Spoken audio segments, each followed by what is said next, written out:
আচলতে অৱগত হ'লোঁ, কাৰণ মই যোৱা দুদিন মই নাছিলোঁ গুৱাহাটীলৈ যাব লগা আছিল বিশেষ কামত।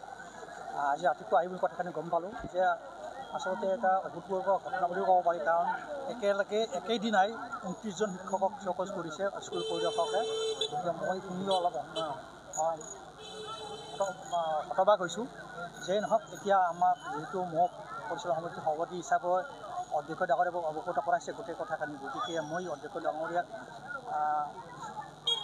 অতি সোনকালে এখন পৰিচালনা সমিতি বৈঠক দিবৰ কাৰণে মই ইতিমধ্যে কথাখিনি কৈ আহিছোঁ, আৰু তেখেতে অতি সোনকালে এই বৈঠক দিব, আৰু বৈঠকত আমি গোটেই কথাখিনি বিশদভাৱে আলোচনা কৰিম, আৰু আলোচনা কৰি পেলাই আমি যাতে আমাৰ পাঠ্যপুথি বিদ্যাপীঠৰ ঐতিহ্য যাতে অক্ষুণ্ণ ৰাখে তাৰ কাৰণে আমি অহোপুৰুষাৰ চেষ্টা কৰিম বুলি মই কথা দিছোঁ, আৰু মই ভাবিছোঁ, আৰু সেই কথাখিনি আমি এছামিচিত ভালদৰে আলোচনা কৰিম। শিক্ষক ছাৰ উপস্থিত নাই। পাঠ্যপুথি বিদ্যাপীঠত আজিৰ এইটো এক নজিৰবিহীন ঘটনা হোৱা বুলি পৰিলক্ষিত হৈছে। ইতিমধ্যে প্ৰতিক্ৰিয়া হৈছে সকলো স্তৰতে।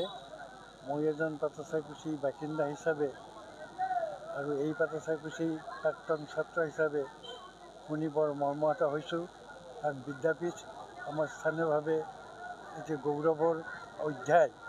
গতিকে এইটো যিকোনো কাৰণতে কলুষিত হ'লে আমাৰ এইটো মন স্পৰ্শ কৰে, আৰু IAS আহি চোৱা বুলি শুনিছোঁ।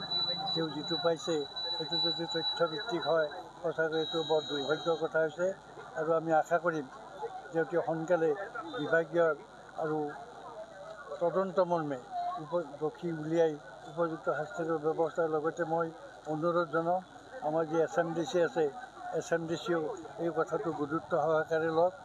কি হৈছে, বিদ্যাপীঠৰ উন্নতি সাধন কৰাৰ কাৰণে SMDCৰ এইটো এটা অৱশ্য কৰ্তব্য। লগতে মই যি এলুমনি আছে বিদ্যাপীঠৰ, এলুমনিকো মই আহ্বান জনাম যে আমাৰ বাহিৰৰ যিটো ৰং চং, এই ৰং চঙেই ভিতৰত যদি মজিয়াত আমাৰ যদি খেলুৱৈ থাকে, বাহিৰৰ ৰঙে সেইটো কাম নিদিয়ে। গতিকে বিদ্যাপীঠৰ শৈক্ষিক দিশটো যদি অৱনতি ঘটায়, তেতিয়াহ'লে বাহিৰৰ পাৰিপাৰ্শ্বিকতাই অকল আমাৰ সেইটো প্ৰতিনিধিত্ব নকৰে। গতিকে মই ইয়াৰ লগত জড়িত থকা, আনুষ্ঠানিকভাৱে জড়িত থকা সকলো অনুষ্ঠান প্ৰতিষ্ঠানকে আমি ৰাইজকো আহ্বান জনাম, যাতে সকলোৱে লগ লাগি আহি পাঠ্যপুথি বিদ্যাপীঠৰ ভিতৰত যিখিনি অনিয়ম হৈছে, এই অনিয়মখিনি দূৰ কৰিব লাগে, আৰু ভৱিষ্যতেও যাতে আমাৰ হৰেণ শৰ্মা ছাৰ প্ৰতিষ্ঠাপক প্ৰধান শিক্ষকৰ দিনত স্থাপিত যিটো আদৰ্শ, যিটো দৰ্শন, সেইটো যাতে পুনৰাবৃত্তি হয়, এইটোৰ ধাৰাবাহিকতা প্ৰৱৰ্তিত হয়।